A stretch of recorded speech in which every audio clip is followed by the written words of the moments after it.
प्रदोष व्रत करने वाले को भोजन नहीं करना चाहिए, ध्यान दीजिए। फलाहार करो, उसमें भी नमक का सेवन मत करो। प्रदोष व्रत में नमक का सेवन वर्जित होता है। कारण क्या कारण होता है? उसका एक कारण माना गया नमक की वर्जितता। जिस समय पर एक नगर में एक ब्राह्मणी रहती थी, बहुत भाव से सुनिएगा, प्रदोष व्रत नमक को त्यागने का भाव। प्रदोष व्रत की किताब में भी मिल जाएगा आपको, आप पढ़ेंगे तो सुना होगा आपने।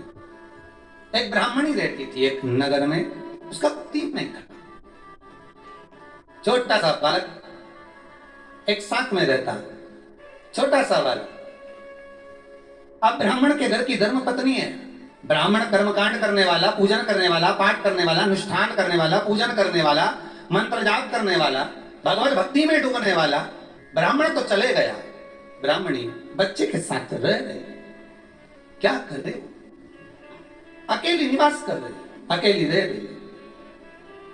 और ब्राह्मणी बच्चे के साथ भ्रमण करती रहती, घूमती, कहीं कहीं दर दर जाकर कुछ भिक्षा मांग कर लेकर आ जाती।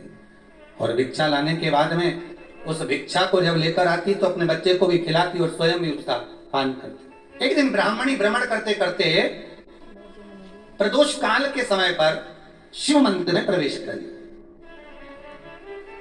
प्रदोष काल के समय और शंकर मंदिर में जब प्रवेश करा, प्रदोष काल किसको कहते हैं? सूर्य अस्त हो रहा हो, रात्रि प्रवेश कर रही हो, दोनों का जब मिलन हो रहा हो वो प्रदोष काल कहलाता है। दोनों का जब मिलन हो, सूर्यास्त हो रहा, रात्रि अपना चक्र बढ़ाने के लिए आगे बढ़ रही हो और दोनों का जब मिलन हो रहा है, वो प्रदोष काल है, वो प्रदोष का समय है। ब्राह्मणी मंदिर में प्रवेश कर रही, ब्राह्मणी मंदिर में प्रवेश करी, मंदिर के अंदर पहुंची। प्रदोष काल का समय था, प्रदोष का समय चल रहा था। और प्रदोष काल के उस समय में, प्रदोष काल के उस समय में जब ब्राह्मणी ने देखा कि कोई भगवान की भक्ति में लगा हुआ है, भगवान के रस तत्व में डूबा हुआ है। आज ब्राह्मणी के पास में कुछ पदार्थ नहीं है, अपने बच्चे का पेट भरने के लिए कुछ सामग्री नहीं है, और कुछ आस लेके वो प्रवेश करी है, कुछ आस लेकर वो अंदर प्रवेश कर जाती है। कोई ऋषि की पत्नी, कोई ब्राह्मण जन की अर्धांगिनी उस प्रदोष के समय पर शंकर का अभिषेक पूजन कर रही थी, भगवान शिव की आराधना कर रही थी, भगवान की भक्ति में डूबी हुई थी। जब भगवान शिव की आराधना में डूबी हुई है, आराधना कर रही है, ये कुछ पाने के लिए चली गई, कुछ पाने के लिए गई और इसके मन में आया कि मैं कुछ, मुझे भोजन का कोई पदार्थ मिल जाए, मुझे कुछ भोजन मिल जाए, और जब मुझे भोजन मिल जाएगा तब मैं जो पाऊंगी अपने बच्चे को भी पवाऊंगी। पर जिस मंदिर में वो प्रवेश करी थी, जहां पर नारी पूजन कर रही थी शंकर के प्रदोष काल में, वहां पर पड़ी हुई कुछ वस्तुओं को इस ब्राह्मणी ने मांग लिया। मेरे बालक को बहुत भूख लगी है, मेरा बच्चा बड़ा भूखा है, इसके भोजन के लिए थोड़ी सी सामग्री दे दीजिए, इसके भोजन के लिए थोड़ा सा कुछ रस तत्व दे दीजिए। उसने उठाया थोड़ा सा पदार्थ, कुछ जो उसके पास में था वो दिया। जब दिया तो देने के बाद जब उसे प्राप्त हुआ और होने के बाद में जब वो मिल गया उसको, तो उसने उस समय पर उस पदार्थ को जैसे ही मुख में लिया, लेते ही कहा इसमें तो स्वाद नहीं है, इसमें स्वाद नहीं है। उस ब्राह्मणी ने बड़ा सुंदर एक संवाद कहा। घर का जो बड़ा होता है ना, घर का जो बड़े होता है, घर का बुजुर्ग जो होता है, घर का जो प्रथम स्थल प्राप्त करने वाला, मेन कुर्सी पर अच्छी जगह पर जो बैठने वाला होता है ना, ब्राह्मणी कहती है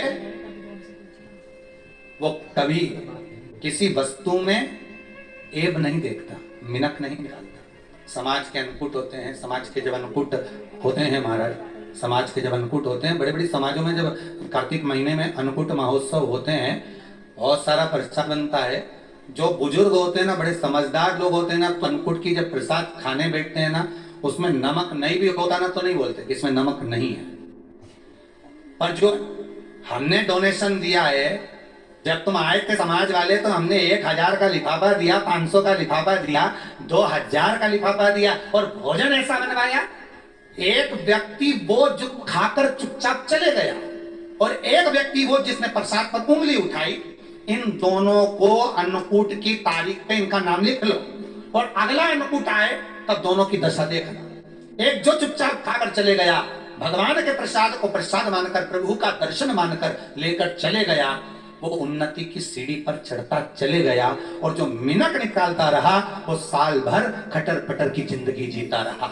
भगवान के प्रसाद में कभी भी ध्यान रखिएगा, भगवान के प्रसाद के अंतर्गत स्वाद की कोई मूलता नहीं होती। भगवान का प्रसाद स्वयं स्वाद है। भगवान के प्रसाद में नमक नहीं देखना, मिर्ची नहीं देखना, भगवान के प्रसाद में शक्कर नहीं देखना, भगवान के प्रसाद में कुछ ये नहीं देखना कि कितना माल डला, कितना घी, कितना बादाम, कितना काजू, कितना इलायची डला। हाँ, यहां तक शास्त्र कहता है कि भगवान का प्रसाद अगर बन रहा है तो उसकी सुगंध भी नहीं ली जाती है महाराज। यहां तक शास्त्र कहता है जब तक भगवान उसको पानी ले तब तक उसका सुगंध भी नहीं ली। और कई कई जगह तो भगवान को प्रसाद अगर सूखा सामान हाथ में आ गया, इलायची कैसी है, मंदिर के अंदर जाने वाली है भगवान को डालने के लिए, लाओ यार किसकी दुकान से इलायची बताओ, इलायची तो 25 बार सूंघा, हाँ हाँ अच्छी है। अब सूंघ लिया तो भगवान इसको स्वीकार करेगा क्या?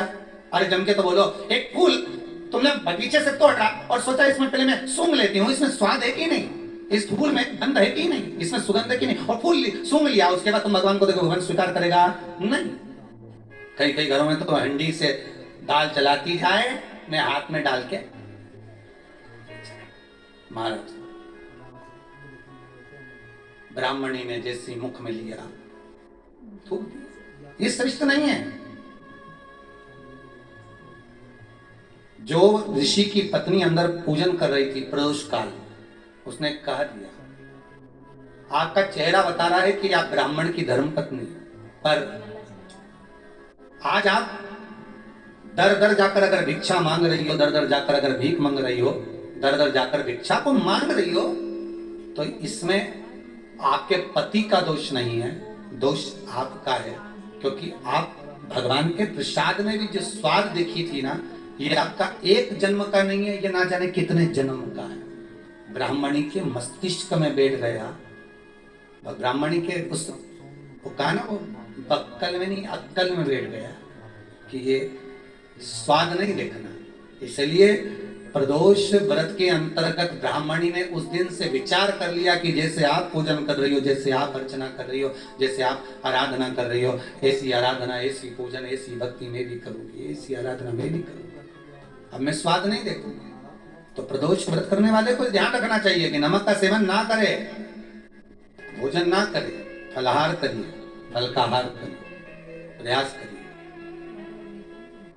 और यदि आपने व्रत का ले लिया भोजन का कि हम तो एक टाइम फलाहार करेंगे, एक टाइम भोजन करेंगे, ऐसा भी कई लोग प्रदोष ले लेते हैं, तो वह बात आपकी है, आप तक रखो, ठीक है, अपने मन तक, ठीक है। बाबा आपकी मनोकामना पूर्ण करे, वो भी पाओ।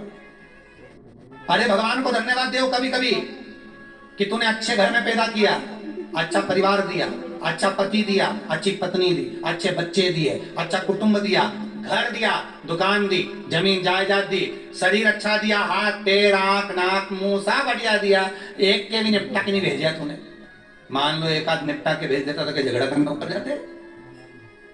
एक ही कान देता और गायब कर देता तो यहाँ से चिपका देता, क्या कर लेते? हाथ एक देता और गायब कर देता, क्या झगड़ा करने जाते ऊपर कि मुझे ऐसा शरीर दिया? नहीं, भगवान को धन्यवाद देना कि मुझे अच्छे घर में पैदा करा, कटोरा लेके वहां चौराहे पे नहीं बिठाया, तूने अच्छा घर दिया, 2 समय की रोटी दे रहा है, खूब जोरदार शरीर दिया, भजन करने का मुहूर्त दिया, और बचा कुचा था तो ये सियोर वाला महाराज दे दिया, कथा सुनाने वाला। शाम के समय पर प्रदोष काल में बेलपत्री के पेड़ के नीचे, चाहे शंकर के मंदिर के दरवाजे पर या शिव मंदिर में, अगर आप प्रदोष के दिन दिया लगाते हो, सोमवार के दिन दिया लगाते हो, तो ऐसा कोई व्यक्ति नहीं जिसको मेरे देवाधिदेव महादेव मेरा विश्वनाथ भंडार नहीं भरता हो, खाली नहीं छोड़ेगा, दे देगा, भंडार भर देगा, कमी तो नहीं रख सकता, ये पक्का। पर तुम करना ही नहीं चाह, 2-4 सोमवार करो और उसके बाद के तो महाराज जी हमने तो करा था, हमको तो मिला ही नहीं, 2-1 प्रदोष करा तुमने, अरे 1 साल करो, सारे धर्मधर भी तो अपन ठोकर खाकर आए, इतना साल निकाला अपन ने, और 6 महीना 3 महीना 4 महीना भगवान से निवेदन तो करो, दिल से कहो तो सही, नी भंडार भरे तो बात दूसरी, एक बार बोलो तो। पर जगत के लोगों के सामने जाकर मत कहना तो देव अधिदेव महादेव से कहना। प्रदोष व्रत करने वाले को प्रदोष के दिन प्रयास करना चाहिए कि रात्रि के समय पर आधा घंटा 10 मिनट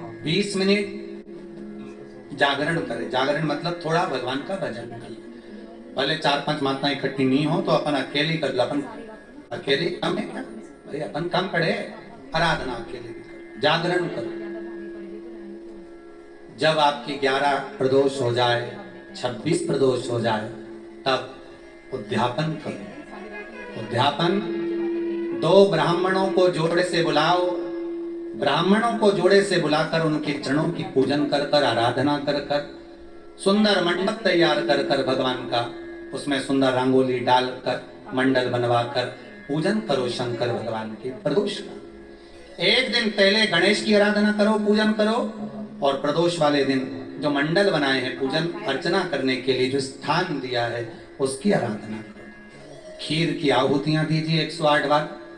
तो ब्राह्मण आए उनके माध्यम से मंत्रों द्वारा पूजन कराकर खीर की आहुतियां दीजिए श्री राम महाराज। फिर ब्राह्मणों को जोड़े से भोजन कराकर, चरणों को नमन कर कर, दक्षिणा प्रदान कर कर, निवेदन कर कर ब्राह्मणों से कहें, हे ब्राह्मण देवता, आप हमें आशीर्वाद प्रदान करें कि जिस प्रदोष का हमने व्रत किया है उस व्रत का पुण्य फल हमें प्राप्त हो। ऐसा ब्राह्मण चरण को नमन कर कर, प्रणाम कर कर उनसे अपने मस्तक पर अक्षत छुड़वाएं। फिर नमन कर कर, भोजन कराकर विदा करें। शाम को भगवान का जागरण करें। ऐसे प्रदोष व्रत का उद्यापन कर अपने जीवन को सार्थक बनाएं। ऐसा सुंदर प्रदोष व्रत का व्याख्यान वर्णन स्कंद पुराण में करा गया। वही स्कंद पुराण का प्रदोष व्रत का वर्णन आपको शिव महापुराण के इस सुंदर संवाद में किया गया।